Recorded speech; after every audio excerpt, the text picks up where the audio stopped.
Nehemia pasal 6. Pembangunan tembok diselesaikan. Usaha-usaha membunuh Nehemia. Ketika Sanballat dan Tobia dan Geshem, orang Arab itu dan musuh-musuh kami yang lain mendengar bahwa aku telah selesai membangun kembali tembok, sehingga tidak ada lagi lubang. Walaupun sampai waktu itu, di pintu-pintu gerbang belum kupasang pintunya. Maka Sanballat dan Geshem mengutus orang kepadaku dengan pesan, "Mari kita mengadakan pertemuan bersama di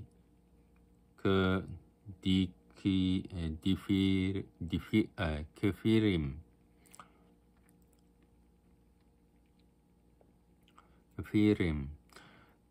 di lembah Ono."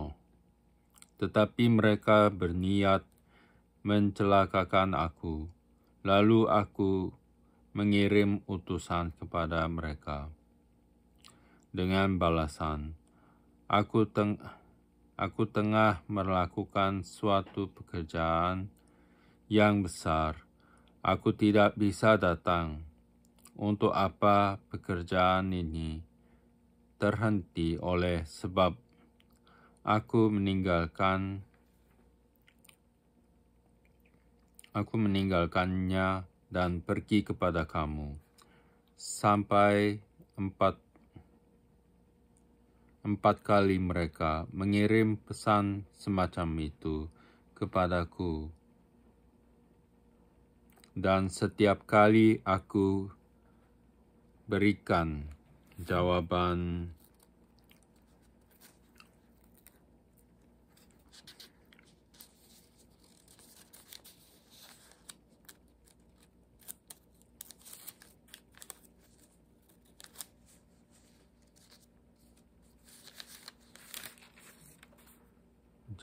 yang sama kepada mereka. Lalu dengan cara yang sama, untuk kelima kalinya, Sanballat mengirim seorang anak buahnya kepadaku yang membawa surat yang terbuka. Dalam surat itu tertulis, ada desas-desus di antara bangsa-bangsa dan Gashmu membenarkannya, bahwa engkau dan orang-orang Yahudi berniat untuk memberontak dan oleh sebab itu membangun kembali tembok. Lagi pula, menurut kabar itu, engkau mau menjadi raja mereka. Bahkan engkau telah menunjuk nabi-nabi yang harus memberitakan tentang dirimu di Yerusalem. Demikian, ada seorang raja di Yehuda.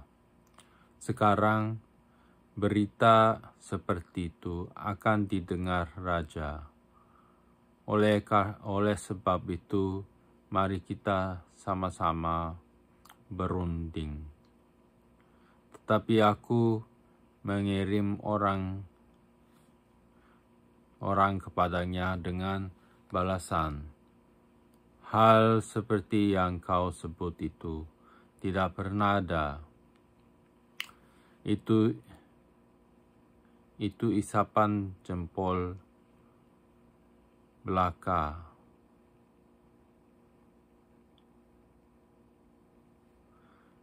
Karena mereka semua mau menakut-nakutkan kami. Pikirnya, mereka akan membiarkan pekerjaan itu, sehingga tak dapat diselesaikan. Tetapi Aku justru berupa anak, berusaha sekuat tenaga. Ketika aku pergi ke rumah Semaya bin Delaya bin Mehetabeel, sebab ia berhalangan datang. Berkatalah ia, biarlah kita bertemu di rumah Allah, di dalam bait suci, dan mengunci pintu-pintunya, karena ada orang yang mau datang membunuh engkau. Ya, malam ini mereka mau datang membunuh engkau. Tetapi kataku, orang manakah seperti aku ini yang akan melarikan diri? Orang manakah seperti aku ini dapat memasuki bait suci dan tinggal hidup? Aku tidak pergi, karena aku ketahui benar bahwa Allah tidak mengutus dia. Ia mengucapkan nubuat itu terhadap aku, karena disuap Tobia dan Sanbalat. Untuk ini ia disuap, supaya aku menjadi takut lalu berbuat demikian, sehingga aku berdosa. Dengan demikian mereka mempunyai kesempatan untuk membusukkan namaku, sehingga dapat mencela aku. Ya Allahku, ingatlah bagaimana Tobia dan Sanbalat masing-masing telah bertindak. Pun tindakan Nabiah Noaja dan nabi-nabi yang lain yang mau menakut-nakutkan aku. Maka selesailah tembok itu pada tanggal 25 bulan Elul, dalam waktu 52 hari. Ketika semua musuh kami mendengar hal itu, takutlah mereka, semua bangsa sekeliling kami. Mereka sangat kehilangan muka dan menjadi sadar bahwa pekerjaan itu dilaksanakan dengan bantuan Allah kami. Pada masa itu pula, para pemuka Yehuda mengirim banyak surat kepada Tobia, dan sebaliknya mereka menerima surat-surat daripadanya, karena banyak orang di Yehuda mempunyai ikatan sumpah dengan dia, sebab ia adalah menantu Sekhania bin Arah, sedang Yohanan anaknya mengambil anak Mesulam bin Berekhia sebagai istri. Juga mereka sebut-sebut segala kebaikan Tobia di mukaku, dan segala perkataanku terus dibeberkan kepadanya. Pula Tobia mengirim surat-surat untuk menakut-nakutkan aku. Pasal 7. Tindakan-tindakan untuk melindungi kota. Setelah tembok selesai dibangun, aku memasang pintu-pintu, lalu diangkatlah penunggu-penunggu pintu gerbang, para penyanyi dan orang-orang Lewi. Pengawasan atas Yerusalem aku serahkan kepada Hanani, saudaraku, dan kepada Hanania, panglima benteng, karena ia seorang yang dapat dipercaya dan yang takut akan Allah lebih daripada orang-orang lain. Berkatalah aku kepada mereka, pintu-pintu gerbang Yerusalem jangan dibuka sampai matahari panas terik, dan pintu-pintunya harus ditutup dan dipalangi, sementara orang masih bertugas di tempatnya. Tempatkanlah penjaga-penjaga dari antara penduduk Yerusalem. masing-masing pada tempat-tempat penjagaan dan di depan rumahnya. Daftar orang-orang yang kembali dari pembuangan. Adapun kota itu luas dan besar, tetapi penduduknya sedikit, dan rumah-rumah belum dibangun. Maka Allahku memberikan dalam hatiku rencana untuk mengumpulkan para pemuka, para penguasa dan rakyat, supaya mereka dicatat dalam silsilah.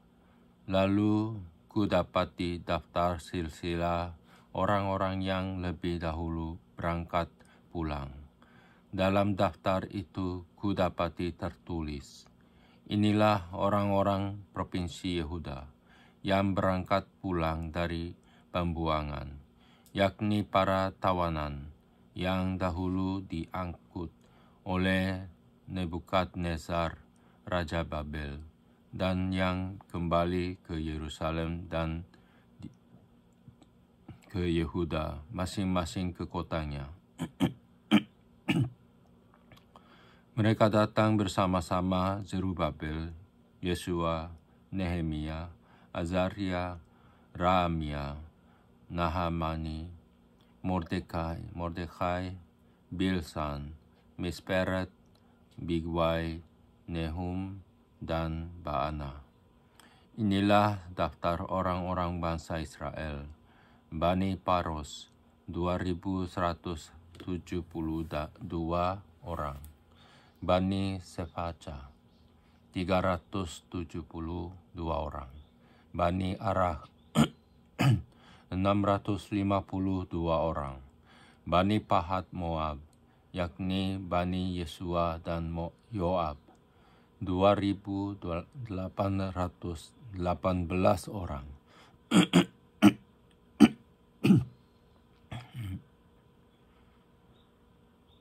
Bani Zatu, 845 orang. Bani Zakai, 760 orang. Bani Binui, 648 orang. Bani Bebai, 628 orang. Bani Azgad, 667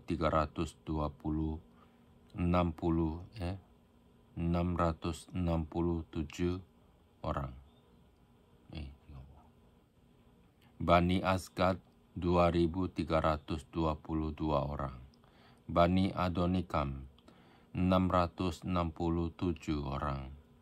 Bani Bigwai, 2.067 orang. Bani Adin, 655 orang. Bani Ater, yakni Bani Hizkia, 98 orang. Bani Hasum, 328 orang. Bani Bezai, 324 orang. Bani Harif, 112 orang. Bani Gibeon, 95 orang. Orang-orang Bethlehem dan Netofa, 188 orang.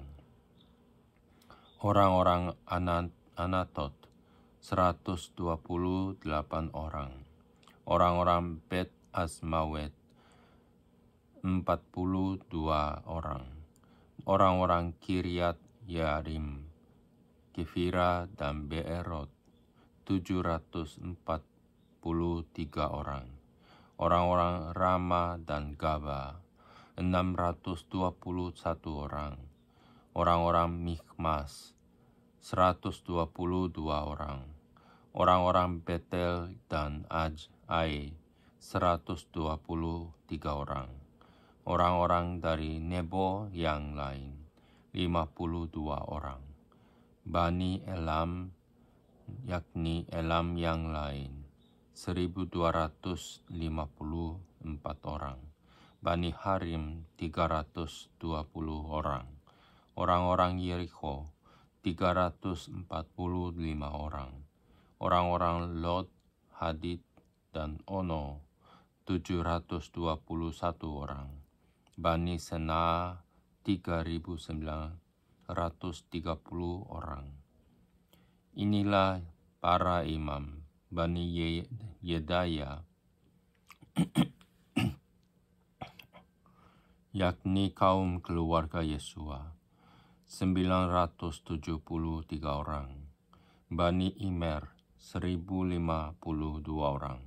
Bani Pashhur, 1247 orang. Bani Harim, 1017 orang. Inilah orang-orang Lewi, Bani Yesua, yakni Bani Kadmiel dan Bani Hodewa, 74 orang.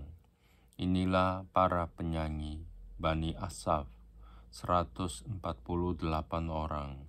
Inilah para penunggu pintu gerbang, Bani Salum, Bani Ater, Bani Talmon, Bani Akub, Bani Hatita, Bani Sobai, 138 orang.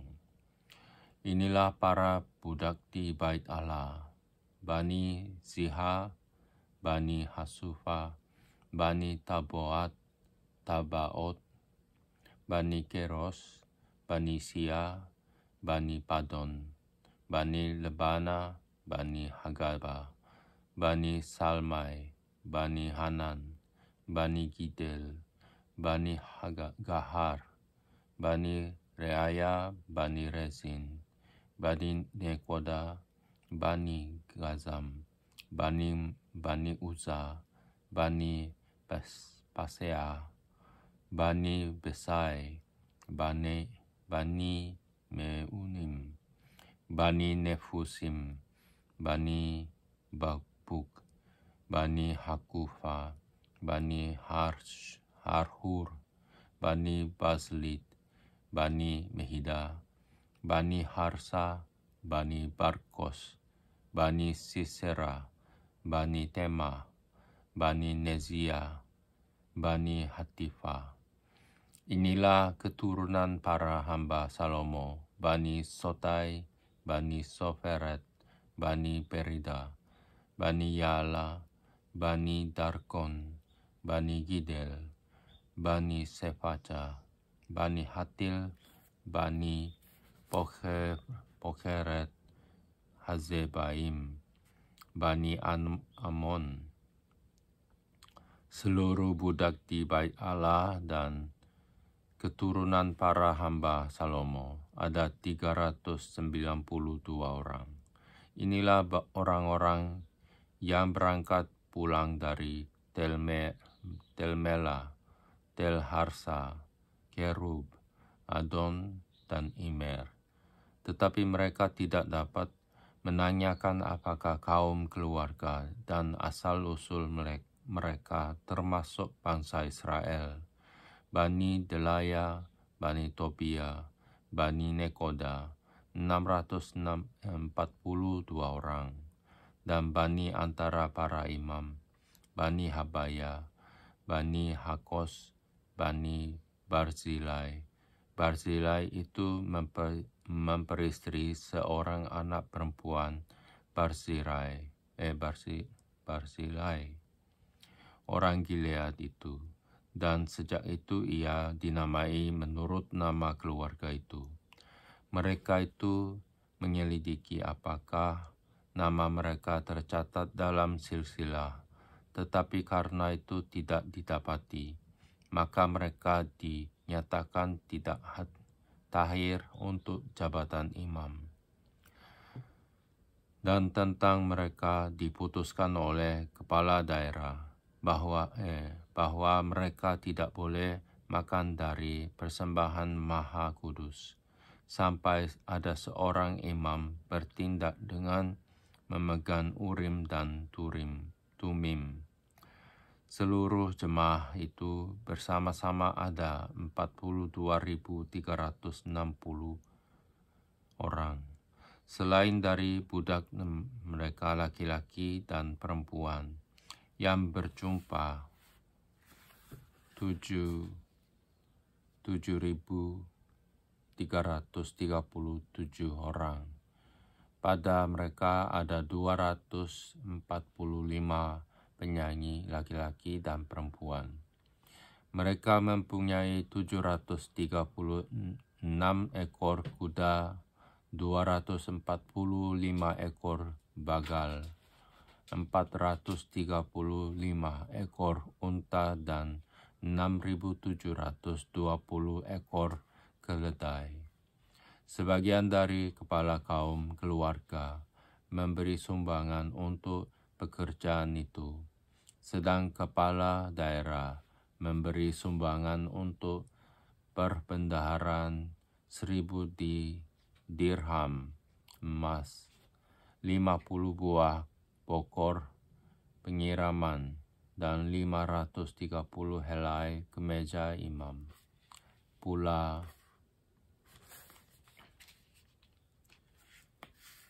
beberapa kepala kaum keluarga memberi sumbangan untuk perbendaharaan pekerjaan itu, 20.000 dirham emas dan 2.200 mina perak.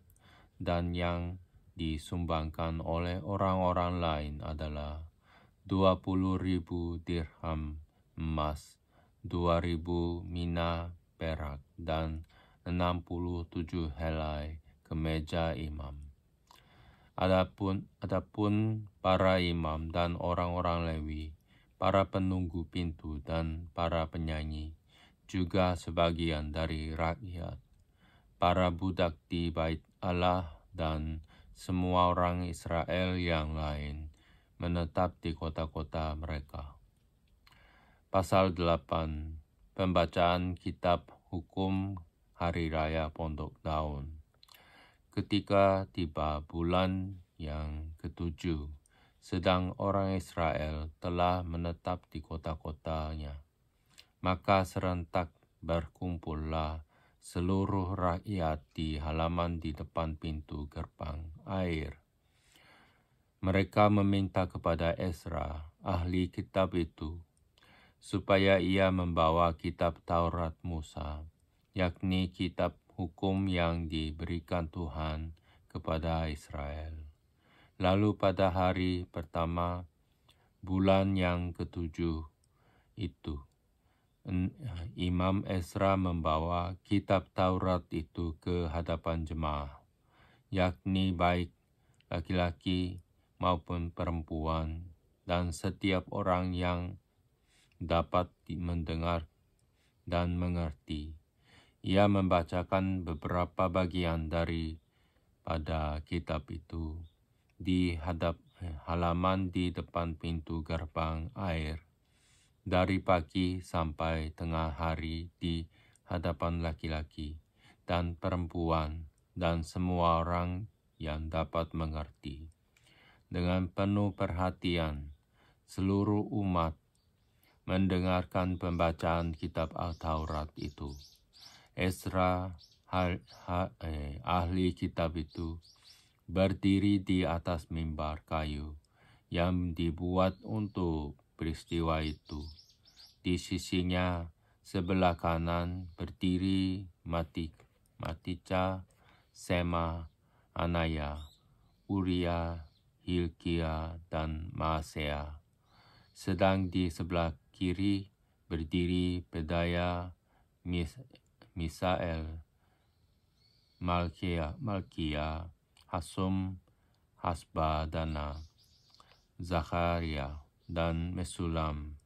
Ezra membuka kitab itu di depan mata seluruh umat, karena ia berdiri lebih tinggi dari semua orang itu. Pada waktu ia membuka kitab itu, semua orang bangkit berdiri. Lalu Ezra memuji Tuhan Allah yang Maha Besar, dan semua orang menyambut dengan amin, amin, sambil mengangkat tangan. Kemudian mereka berlutut dan sujud menyembah kepada Tuhan dengan muka sampai ke tanah. Juga Yesua, Bani Serebia, Yamin, Akub, Sabetai, Hodia, Maasea, Kelita, Azaria, Yozabat, Hanan, Pelaya, yang adalah orang-orang Lewi, mengajarkan Taurat itu kepada orang-orang itu, sementara orang-orang itu berdiri di tempatnya.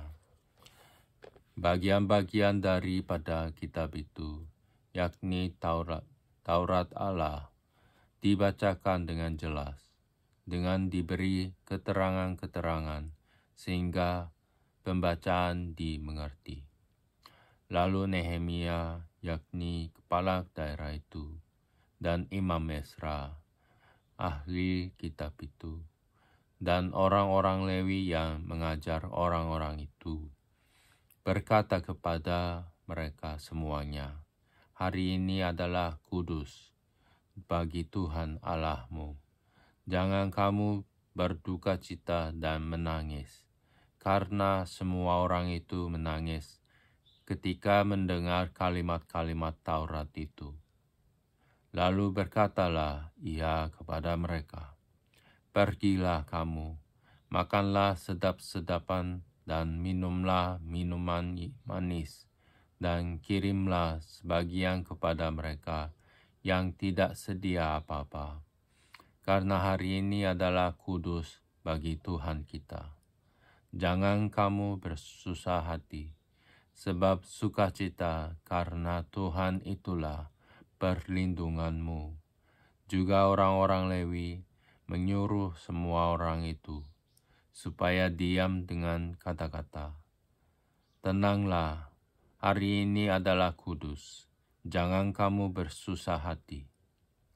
Maka pergilah semua orang itu untuk makan dan minum, untuk membagi-bagi makanan dan berpesta ria, karena mereka mengerti segala firman yang diberitahukan kepada mereka. Pada hari yang kedua, kepala-kepala kaum keluarga seluruh bangsa, juga para imam dan orang-orang Lewi, berkumpul pada Esra, ahli hukum Taurat itu, untuk menelaah kalimat-kalimat Taurat itu. Maka dapatinya tertulis dalam hukum yang diberikan Tuhan dengan perantaraan Musa, bahwa orang Israel harus tinggal dalam pondok-pondok pada hari raya bulan yang ketujuh, dan bahwa di semua kota mereka dan di Yerusalem harus disampaikan berita dan pengumuman yang berbunyi, "Pergilah ke gunung, ambillah daun pohon zaitun, daun pohon minyak, daun pohon murad, daun pohon korma, dan daun dari pohon-pohon yang rimbun guna membuat pondok-pondok sebagaimana tertulis." Maka pergilah orang mengambil daun-daun itu, lalu membuat pondok-pondok masing-masing di atap rumahnya, di pekarangan mereka, juga pelataran rumah Allah, di lapangan pintu gerbang air, dan di lapangan pintu gerbang Efraim. Seluruh jemaah yang pulang dari pembuangan itu membuat pondok-pondok dan tinggal di situ. Memang sejak zaman Yosua bin Nun sampai hari itu orang Israel tidak pernah berbuat demikian. Maka diadakanlah pesta ria yang amat besar. Bagian-bagian kitab Taurat Allah itu dibacakan tiap hari, dari hari pertama sampai hari terakhir, 7 hari lamanya. Mereka merayakan hari raya itu, dan pada hari yang ke-8 ada pertemuan raya, sesuai dengan peraturan.